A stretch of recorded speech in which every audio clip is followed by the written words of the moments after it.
hanyuma ndi kubona nkuko twabivugaga muri press review yego witwa Turahirwa Moses ni motion simbizi bamugejeje ku rukiko nuriya baramugejeje kabisa ari amafoto naya nona ubu ariko urabona ko ari muri style ze kumwe n'inzego zimuherekeje ariko se buriya uyu nguyu ngiye ariko hari ikibazo mfite reka nkubwize ukuri kandi murambabarira mvuga uko mbitekereza please reka kuvuga ngo mvuga uko mbitekereza yigwi uramvugiramo biraterwa n'ibyo uramuvuze ndagusabye kutazongera gusesengura ibitekerezo byawe si byo byose biraterwa n'ibyo uramuvuze sasa rero ngiye hari ikintu kimwe mvuga ntabwo ari ukwinjira inzego z'ubutabera motion impamvu ari hariya ni iyi se ndaheruka umuvugizi wari bavuga ko bamutaye muri yombi bamukurikiyeho gukoresha ibiyobyabwenge wari uzi ikintu nakora ibintu ni no kumuzamurira izina motion namufata nkabanza nkamujyana muri rehab nkamujyana iwawa uretse se gato byo muri kuni ibiki kuseka namufata nkabanza nkamujyana iwawa kuko urwego ari mu n'urw'inzererezi namara ariko hari urwego hari uburyo bazi gusuzuma umuntu ujyanwe iwawa ntushyikirizwe ubutabera ndabivuga hari ibintu bimwe hari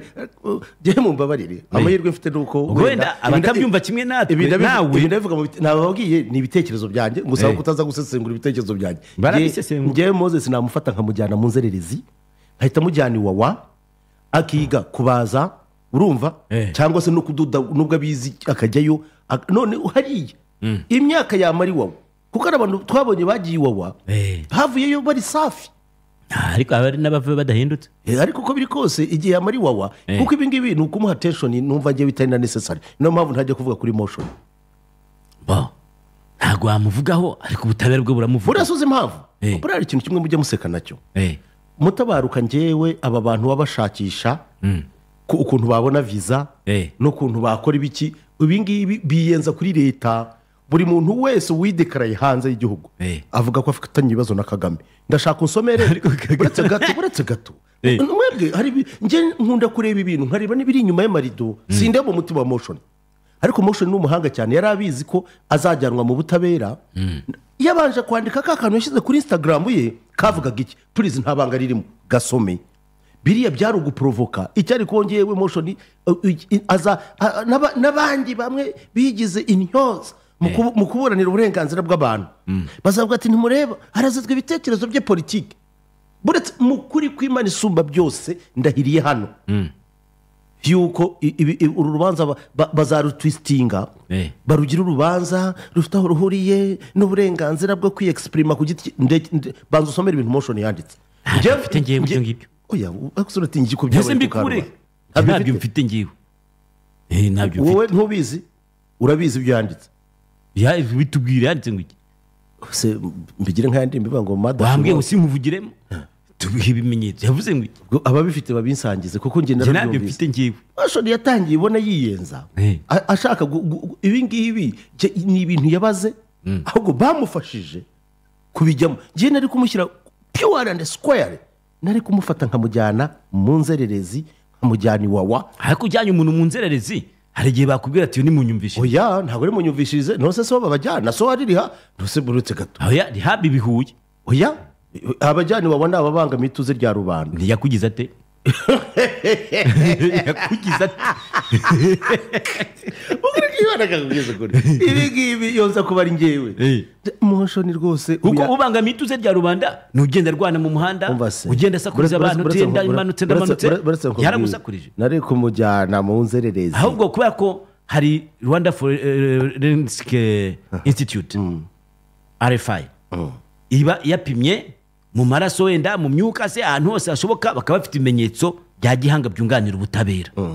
birakwiriye ko umuntu babisanzemo ashyikirizwa ubutabera kuko kujyana umuntu iwawa kujyana umuntu mu nzererezi ubwo ntabwo ari ubutabera ahubwo ni ugushyira umuntu muri pozisiyo ariko ntabwo ari ubutabera bwemewe ntabwo ari ahantu hemewe hari uyu mu petit frère ashobora kumpa ibintu motion uko byari ku karubanda mu ibintu motion yanditse kugira ngo nkwereke rero ko ibi bintu bishobora no kuzahindukamo ibindi kandi bikaza biri bizaterwa n'uwinterpreta biriya bintu motion yavuze agomba yabivuze abizi ashaka azi ko azaprovoka ibi ngibi monami kuko hano hari umuntu uvuze ngo kuki se abandi babakatira imyaka 10 ngo Moshe niwe uramujyanye wawe gukora iki niwe bamukatire njye simpamya ngo bamukatire ahubwo bamuhe umwanya burane urumva yiburanire agaragaze ko ibyo bavuga ari ukubeshya nta bimenyetso bimurimo cyangwa se umushinjacyaha bigaragaze ko bimurimo umucamanza agare hagati nk'uko bisanzwe avuga ati ndasanga nta birimo igire mu rugo birimo se gihari ntabwo nkoze prediction ariko hazabaho twist y'ibi bintu kandi bigendeye ku kwiyenza kwa motion yagaragaje mbere wenda bitumwemo n'ibiyobyabwenge kuko nta muntu muzima uri soba ushobora kwandika nk'ibyo yanditse now I read wumve kuko byatumye na papa we amwiyama kuko ibyo ntabwo ari njye ubihimbye mon frere reka nkwereke ariko ibi ni ibitekerezo byanjye hatazajya umuntu ukinisha ibitekerezo byanjye mureke ibitekerezo byanjye bibi byanjye ni hagize n'umpamagara ntabisobanura nkanjye kakoza rwose umwuka byaramo uranyumva Angelique ndi kukumva ariko nyine bivuge vuba tugusesengure mu kanya urumva buretse gato yarangiza ati inkotanyi zafunze data urumva pasiteri zimuziza ubusa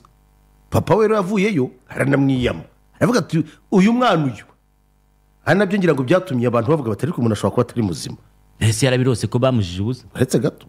ugenda urebe se ibyo yavuze aravuga ati bwa mbere nagiye mu mujyi wa Kamembe nari ngiye gusura sibyo papa afungiye i Cyangugu ndi kumwe na mama mfite imyaka 6 arakomeza ati inkotanyi yankubise ikiboko yakubise ntabwo ari yakubise ikiboko papa ari gushaka uburyo yansuhuza kubera iminota mike babahaga yo gufata ingemu twabazaniye yasubiye mu gihome ntamusuhuje komeza n'ibira bindi akagira ati ngo papa ni umurinzi w'igihango ngaho nyumvira kuko Harerimana yarokokeye mu rugo papa yaramuhishe kandi murumuna wa papa ari mubikisha umuryango kwa Harerimana sibyo now 36 years old ubu afite imyaka 36 sibyo avuze ko papa we ari umurinzi w'igihango tuzabarinzi b'igihango bameze ko twakoze n'ibiganiro byabo uyu ngati ntabwo nigeze nkunda data amaye ngo nubwo nta cyaha yakoze yongeye kumwiyumvamo baramufunguye yambatije muri ADPR mfite imyaka 16 sumva mara tarakunze se urajyanga kunde nde naraye ndira ubwo eferi nindese ubwo yashatse kwandika first lady yambwiraga ko HE azambara ishati na hands guilty pleasure niyo shati niko yitwa gushegera afite imyaka 28 yakwiriye ku izina ry'ishati yitwa gute guilty pleasure ntabwo mbizi ko ariko yitwa sinu gusomaze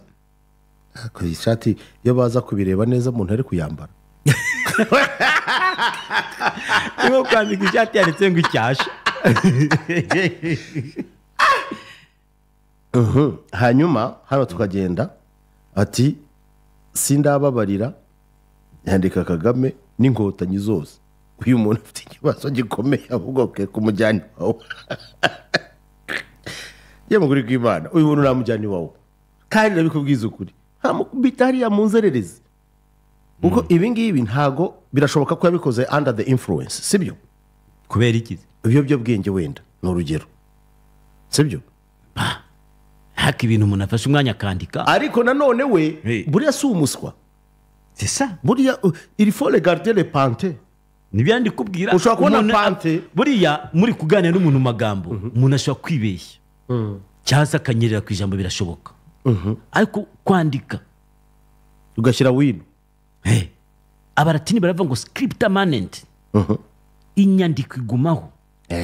amagambo yaragenda verbal volant amagambo araguruka cyetse ko muri iki gihe bigoye YouTube yadufashe kuyabika amagambo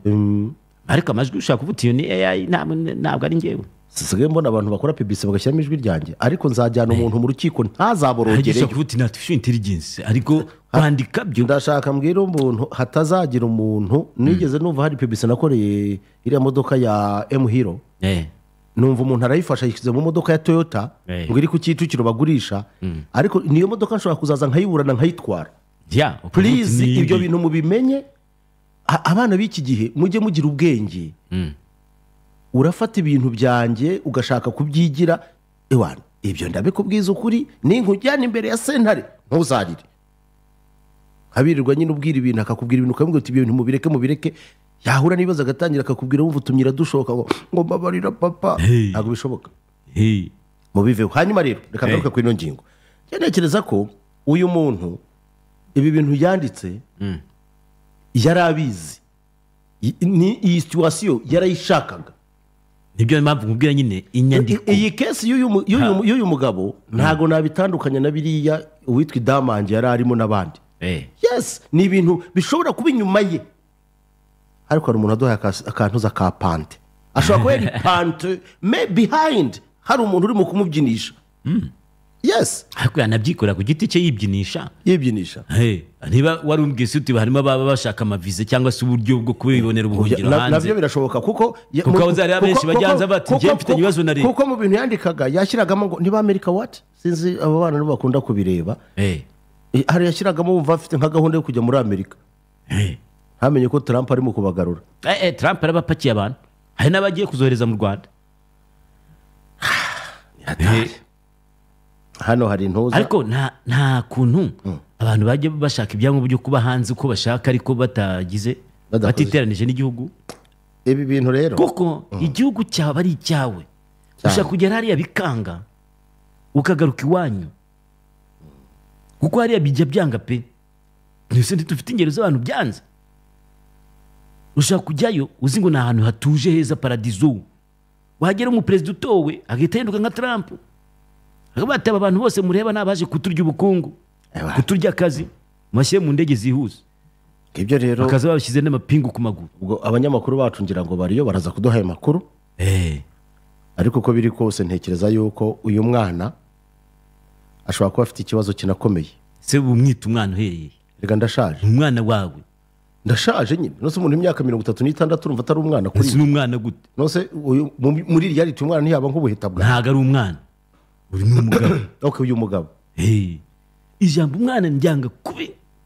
ariko mbabari uyu munsi ntantuke kuba ushize yarantutse ndababara nta buryo ariko nyine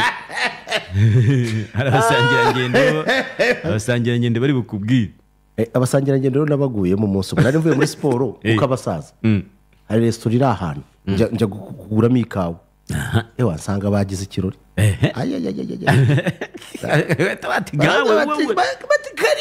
karibu mesiye journaliste nari niyambariye kora nyine mvuye mu misozi ubona bavuga ngo bwana munyamakuru ndavuga nti abana reka nkate nigendere abo ngabo bakuha karibu cyane ariko kwasoko kavana hari umunyamakuru wo kuri YouTube wari uhari ufite YouTube cyane ikomeye mpita sawa kandambwira witwa PDD nti mbabarira mve hano burya nibyo byiza kwigendera hanyuma ndanakubwira batashyira mu ifoto bakavuga bati yarokirizo kuko bashobora no kuza kuguhobera ati karibu amafoto ati umwe muri twe ikindi nshaka kugira ngo mbwire abantu nimujya gukora inkuru zanyu muzihayipinga title muziha ntimukajye mushyiramo izina ryanjye kuko ndasabye aba YouTuber mwese hatagira umuntu wongera rwose gukoresha izina ryanjye ngo Ken izina Mutabaruka babivuze twavuze ibiki wenda muzajye mukomeza mvuye ngo twapfuye wenda ibyo ariko kujya kudushyira mu bintu byanyu rwose please bapfe ntacyo byo rwose dupfe kuko namwe muzapfa n'abandi bazapfa n'abantu bahora bapfa n'ubugese muri za morgue ntibarimo namwe very soon ikindi nshaka kugira ngo nihere abantu akantu kamwe please mujye mumenya yuko abantu babakurikira ari abantu bakuru bafite ubwenge mureke kuzana ibintu byo kubeshya rubanda hari umudokita umushuti wacu agize ati mwaramutse iwawa ntabwo ari rehab center muzahasure iyo umuntu afite ikibazo cyo mu mutwe cyangwa uburwayi bwo mu mutwe biragaragara. Kwirinda biruta kwivuza. Ibibazo byo mu mutwe n'indwara zo mu mutwe biri kwiyongera ku isi. Akongera ngo a bon entendeur salut. Mu Kinyarwanda twebwe bivuga agapfa kaburiwe n'impongo. Ngiye ndashaka kumbwira Dr. nshobora kuba nanamusensinza, ashobora kuba ari inshuti yanjye. Umumbwire yuko ngewe navuze ko ntawe useseye kuri bya ngiye namujyana iwawa. Ibyo navuze ngewe please namujyana iwawa. Gukora iki nyine? Ibyo yakora yo yabikora nk'ibyo abandi bakora. Cyambere namwogosha nkamwigisha ikinyabupfura. Nkamwigisha ikinyabupfura. Nkamwintegra mu rungano. Akagaruka afite imico myiza. Ibyo nibyo. Nose ugezeho umuntu tukabakuru wowe. Ngaho tinyuka untuke. Nta nubwo ntuka nawe. Nakujyana iwawe. Nta n'umuntu ndatuka mu buzima. Ahubwo ngiye barantuka. Nawe nakujyana mu nzererezi. Hehe. Wowe ndetse. Wowe ndetse. Aba bari ibintu mutazi. Reka ntuzi nujya hariya mu rukiko uraza kubona abasangira ngendo bamanutse n'ubundi cyangwa bashobora no kutajya bakarwanira kuri za Twitter. Uya ngo ni brigade ziba zirwanira kuri Twitter. Ariko ibyo ngibyo kabisa urusaku rw'ibikeri ntirubuza inzovu kunywa amazi please. Kandi imitunu y'urukwavu ntijya ibuza ishyamba gushya. Gusekaza iyo migani yawe ya buri gitondo.